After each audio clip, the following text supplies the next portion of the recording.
cette semaine risque d'être extrêmement importante pour l'écosystème crypto et risque de marquer un tournant majeur dans le cycle haussier qu'on est en train de connaître actuellement. On a une nouvelle extrêmement importante à connaître qui va être donc la décision de la Fed sur les taux d'intérêt. Cette nouvelle va impacter directement toute l'économie et bien évidemment va avoir un très fort impact sur les actifs risqués et donc les crypto-monnaies. Actuellement, on est en train de connaître une petite correction sur tout l'écosystème crypto et c'est normal puisqu'on est venu chercher le niveau de résistance. Donc on ira analyser tout ça en détail dans cette vidéo. On parlera bien entendu des décisions de la Fed, de quand est-ce que c'est, de ce qui pourrait se passer et de ce pourquoi on pourrait avoir énormément de volatilité cette semaine. On parlera aussi de l'Ethereum parce que je voulais vous montrer quelque chose de très important qui est en train de se passer et qui peut potentiellement expliquer le fait que Ethereum ne performe pas aussi bien que ce qui était attendu. On ira aussi voir un graphique qui est assez intéressant à connaître, qui montre l'évolution du Bitcoin avec des chandelles d'une année et qui est annonciateur de très bonnes nouvelles pour la suite et notamment pour la fin de ce cycle haussier. Et puis petite nouveauté,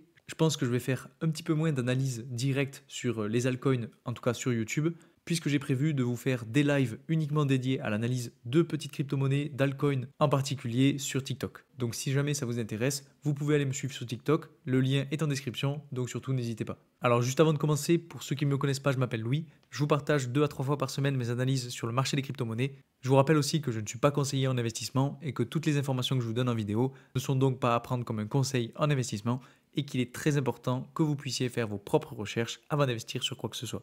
Je voulais aussi vous dire que je suis en train de préparer un petit bilan mensuel dans lequel je vous partage un petit peu les actualités, ce qui s'est passé sur le mois, mes analyses aussi sur le marché actuel, ce qui pourrait arriver par la suite en fonction de graphiques, de données, etc.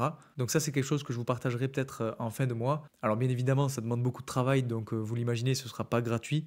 J'essaye quand même un maximum de vous partager le plus d'infos sur YouTube gratuitement. Mais là, c'est vrai que j'avais décidé d'un petit peu évoluer. Donc voilà, je vais faire un petit test. Donc si ça vous intéresse, je vous ai mis un sondage sur Telegram auquel vous pouvez aller répondre. Et pour ça, là aussi, vous avez le lien qui vous y amène directement en description. Donc voilà, ce sera plutôt pour avoir un support. Comme ça, vous avez un petit bilan mensuel qui vous permet d'avoir une base sur ce qui s'est passé, sur ce qui pourrait potentiellement arriver dans les prochains mois et vous permettre de vous aider dans votre compréhension du marché, dans votre compréhension de l'évolution actuelle sur les crypto-monnaies et de ce qui pourrait nous attendre pour la suite. Alors, ceci étant dit, on va passer directement à l'analyse de la courbe d'évolution du Bitcoin. Alors, ce qui s'est passé ces derniers jours, c'était très très propre.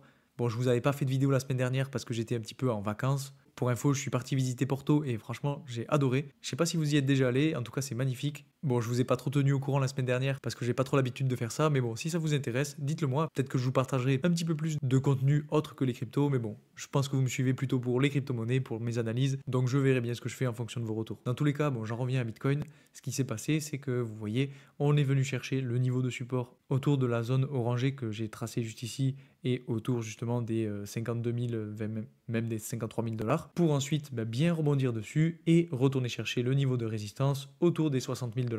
Les 60 000 $, c'est un niveau qui est extrêmement important, dont je vous parle depuis un long moment. C'est un ancien niveau de support qui avait justement fait rebondir le prix à plusieurs reprises.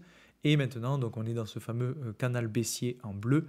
Et à chaque fois, vous voyez, c'est assez propre. On a vraiment plusieurs touches, donc une touche ici, une deuxième touche ici, une troisième touche ici, et maintenant une quatrième touche ici, qui est très bon signe, puisque c'est un petit peu ce que je vous disais quand je vous parlais justement du croisement en fait entre ce niveau de support et cette tendance baissière qui venait se croiser et sur lequel on pouvait avoir du rebond. Alors je ne sais pas si vous vous souvenez, mais je vous disais qu'on irait potentiellement chercher justement ce niveau de support un petit peu plus loin, donc aux alentours de la fin du mois de septembre, pour ensuite partir sur une fin d'année explosive et potentiellement faire un nouvel ATH. Pour l'instant, on n'en est pas encore là. On a le mois de septembre à passer. Et d'ailleurs, en parlant de ça, ben voilà, le mois de septembre est toujours dans le rouge malgré le fait qu'on ait eu un beau rebond sur le niveau de support dont je parlais tout à l'heure. Et ben voilà, on le sait, le mois de septembre est généralement dans le rouge selon l'historique de l'évolution du prix du Bitcoin. Et je vais essayer même de retrouver le petit scénario que je vous avais mis. Voilà, donc le scénario que je vous avais fait, c'était un petit peu celui-ci. Je vous disais qu'on irait sûrement rechercher le niveau de résistance, donc des 60 000 $, avant de repartir sur le niveau de support autour des 52-53 000 $, pour ensuite repartir et faire un ATH. Et donc c'est ce que je vous disais tout à l'heure. Donc pour l'instant, on est bien retourné chercher donc, le niveau de résistance. Maintenant, à voir si on est sur une tendance haussière et qu'on arrive à casser les 60 000, ou bien si on repart chercher le niveau de support. Donc je vais garder ce scénario en tête, maintenant on verra bien. Et puis, comme je vous disais, donc on est peut-être aussi sur une tendance haussière. Donc c'est quand même assez difficile à tracer parce qu'elle est assez pentue, j'ai envie de dire. Si on trace sur les mèches de chandelle, on a à peu près quelque chose comme ça. Donc on n'est pas venu casser la tendance haussière vers le bas. Mais bon, je trouve que la tendance est assez inclinée, surtout sur des chandelles journalières. Donc on verra bien si ça tient ou pas. Si on regarde niveau RSI, bon, pour le coup, on est toujours sur la tendance baissière. On n'a pas encore cassé l'ancien plus haut. Donc bon, c'est pour ça que je m'affole pas pour l'instant. Tant qu'on n'a pas, selon moi, passé le niveau de résistance des 60 000 $, on ne pourra pas crier victoire. Donc je m'y attendais et vous vous y attendez sûrement si vous suivez ma chaîne. Je vous avais dit qu'on retournerait chercher ce niveau-là. C'est ce qui s'est passé. Maintenant, si on continue le mois de septembre dans le rouge, ben, on ira chercher ce niveau de support pour ensuite, pourquoi pas, repartir à la hausse, casser les 60 000 et casser la tendance baissière qui est matérialisée par le canal baissier en bleu. Ça, personnellement, ce serait l'un des meilleurs scénarios. Après, bien entendu, il y a quelque chose qui peut changer complètement toute la donne. Et ce quelque chose, je vous en ai parlé en intro de vidéo, c'est donc le FOMC avec une réunion qui va se tenir dans 2 jours et 3 heures. Donc finalement, mercredi prochain, on aura enfin le résultat de ce qui va se passer. Et donc pour avoir une petite idée de ce qui pourrait se passer, en gros, le consensus est en train de dire qu'on pourrait avoir une baisse de 50 points de base sur les taux d'intérêt. Et ça va être très très bon signe parce que si on commence à baisser les taux d'intérêt, alors ça veut dire que ça va réouvrir le marché et donc réouvrir plus de possibilités pour les investisseurs de rentrer sur des actifs un peu plus risqués. Donc ça c'est en lien avec les données de l'inflation qui sont sorties il n'y a pas si longtemps et dont je vous ai parlé. Et donc on a effectivement une corrélation entre les chiffres de l'inflation et les chiffres des taux d'intérêt. Je ne vais pas rentrer plus dans le détail dans cette vidéo, je vous en parlerai dans la petite note mensuelle, donc si ce sujet vous intéresse, n'hésitez pas à vous la procurer. Et puis aussi, quelque chose qui est ultra important, c'est que ça fait depuis mars 2020, donc vous voyez que ça fait plus de 4 ans que la Fed n'a pas baissé les taux d'intérêt. À l'époque, on était à 1,25%, on était descendu à 0,25% et on avait passé toute l'année 2020 et toute l'année 2021 avec des taux très très bas. Et ensuite, vous voyez, les taux ont complètement explosé jusqu'à monter à 5,5%.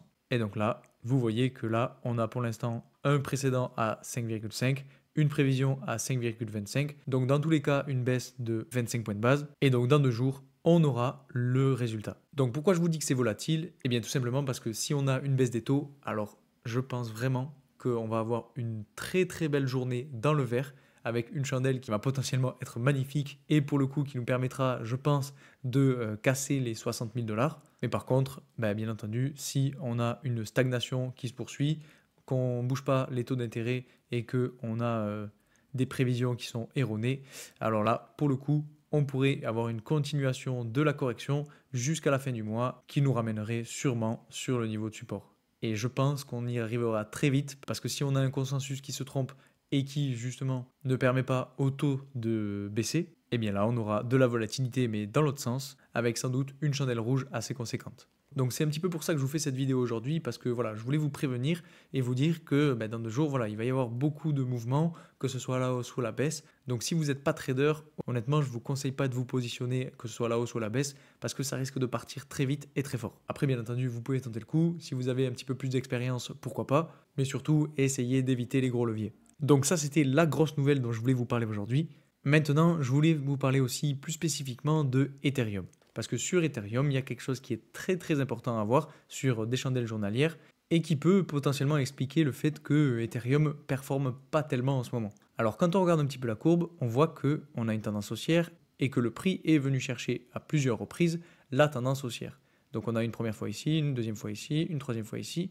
Et pour l'instant, juste ici, on n'est pas encore venu chercher la tendance haussière. Et quand on regarde sur le RSI, on voit que quasiment à chaque fois qu'on entre dans des zones de survente, on a un prix qui vient taper sur la tendance haussière. Donc c'est le cas juste ici. On a un RSI dans des zones de survente, on a une touche sur la tendance. Ici, c'est quasiment le cas, mais c'est un petit peu moins flagrant parce que vous voyez, on a une petite mèche juste ici sur le RSI et une touche sur la tendance. Ensuite, ici, on rentre clairement dans les zones de survente, on touche la tendance. Et ici, on entre dans des zones de survente, mais on ne vient pas toucher la tendance haussière. Alors, ce qui est assez intéressant, c'est qu'on est quand même venu chercher un niveau de support qui est très important, puisque ce niveau de support, en fait, il a précédemment été niveau de support à ce niveau-là, mais aussi niveau de support ici. Et justement, il a aussi été niveau de résistance sur ce point-là et sur ce point-là. Donc c'est un niveau qu'il ne faut pas négliger et qui peut aussi être assez intéressant. Et donc, quand on regarde, on a un croisement entre la tendance haussière et le niveau de support qui pourrait se faire en début d'année 2025, donc qui est assez loin. Et quand on le compare avec le potentiel cycle haussier que pourraient connaître les crypto-monnaies, c'est très compliqué de se dire qu'on pourrait avoir une stagnation de l'Ethereum jusqu'en début d'année 2025. Donc personnellement, je pense qu'on est sur un très gros niveau de support et on pourrait s'attendre à avoir du rebond à ce niveau-là. Parce que même si on n'est pas venu chercher la tendance haussière, on est quand même venu chercher un niveau de support et on a un RSI qui est déjà passé dans des zones de survente et qui justement est reparti sur une tendance haussière. Alors, ce qu'il faut aussi voir, c'est qu'on a quand même une tendance baissière qui peut être matérialisée comme ceci et qui peut aussi continuer de faire corriger le RSI et donc faire corriger le prix. Mais bon, ce qui est bon signe, c'est qu'on fait des bas qui sont de plus en plus hauts. Alors à voir si on arrive à faire un haut plus haut que le sommet précédent et donc à casser la tendance baissière sur le RSI.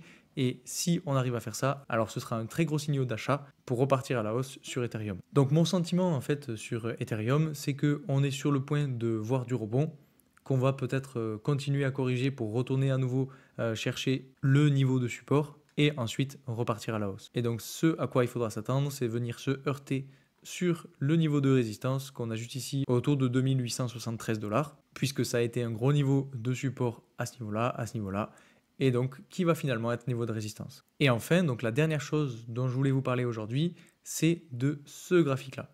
Alors c'est aussi un graphique que j'ai trouvé sur Twitter et qui montre en fait l'évolution du prix du Bitcoin selon les années. Et en fait, quand on regarde, c'est extrêmement intéressant puisqu'on a une identification très précise des cycles.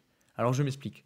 Vous voyez, juste ici, on a une succession de 3 chandelles vertes, puis une chandelle rouge. Et à chaque fois, juste avant les chandelles rouges, on a une explosion du prix avec bien évidemment un ATH sur le cycle précédent et donc une phase de bull run. Et vous voyez à chaque fois, donc là, on a notre bear market, on a une fin de bear market ici avec un début de bull market, et on a donc 1, 2 et 3 chandelles vertes. On fait donc ensuite un nouvel ATH sur le second cycle et on repart en bear market. On rentre donc dans un autre cycle, 3 chandelles vertes, avec pour le coup une évolution annuelle un petit peu moins forte, puisque en 2021, oui, on a eu les sommets historiques, mais on a aussi eu de la correction et un début de bear market qui a commencé mi-novembre. Donc c'est assez logique, puisque là on est sur des chandelles annuelles, et ensuite on repart sur un nouveau cycle avec un bear market. Et le plus important à regarder, et surtout à retenir, c'est qu'en 2024 actuellement, on est donc sur un nouveau cycle et qu'on a passé 2 chandelles annuelles et qu'il nous manque donc potentiellement une 3e chandelle qui serait la plus belle et la plus explosive.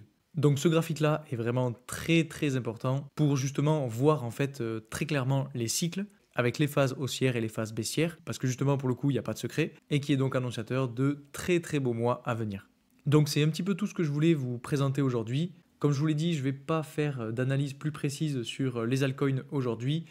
Peut-être que je continuerai un petit peu à vous en partager certains qui sont assez intéressants, en particulier sur YouTube. Mais bon, je vais essayer de plus me focaliser sur TikTok et donc vous partager ça en live. Je ne sais pas encore quand est-ce que je vous ferai les lives précisément parce que voilà, pour moi ce sera tout nouveau, j'en ai jamais fait. Donc encore une fois, si ça vous intéresse, n'hésitez pas à aller m'y suivre. Donc vraiment, ce qu'il faut retenir, c'est qu'on va sûrement avoir une semaine très volatile avec la nouvelle qui arrive. On a potentiellement un événement majeur qui ne s'est pas passé depuis 4 ans, qui risque d'arriver et qui risque de tout chambouler. Donc ça peut être une très grosse opportunité. Enfin bref, je vous souhaite à tous une bonne fin de journée et je vous dis à très vite pour une nouvelle vidéo. Salut!